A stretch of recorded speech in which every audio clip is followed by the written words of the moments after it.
Tonight, concern over whether some renters are actually getting the emergency rental assistance they need. Yeah, experts say too many rules requiring too many documents have slowed some of those payments. News 6 investigator Eric Sandoval found out it is hitting some renters harder than others. Eric. Yeah, ladies, we're talking about some low-income renters who may not have pay stubs to prove their income or the paperwork to prove that they've been hit hard financially by the pandemic.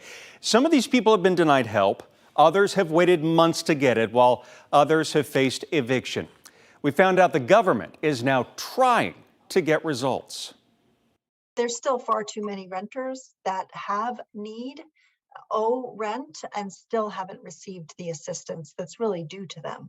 Diane Yentl and the National Low Income Housing Coalition have been tracking rental assistance spending across the nation.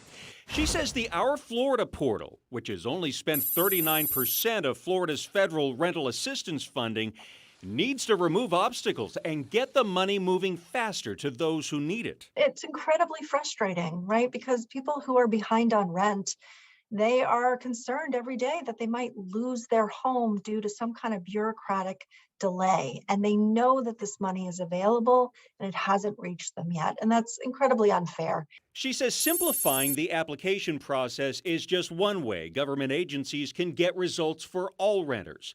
Other ways include not requiring so many documents to prove renters have been financially hit by COVID, more outreach to landlords to let them know help is available, and direct assistance to tenants when their landlords refuse to participate. News 6 found out the state of Florida is working on changes. We obtained a copy of a rental assistance program improvement plan submitted by the state of Florida in November because the state hadn't spent the funds fast enough.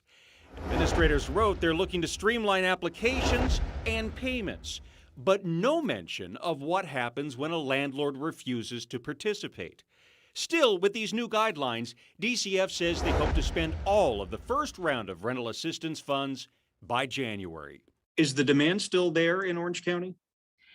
So there is still a demand in Orange County.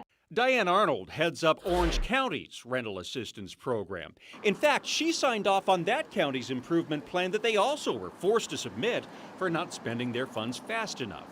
She says right now Orange County has dispersed 50% of their funds, and they're in the process of streamlining things to make it easier and faster for all applicants.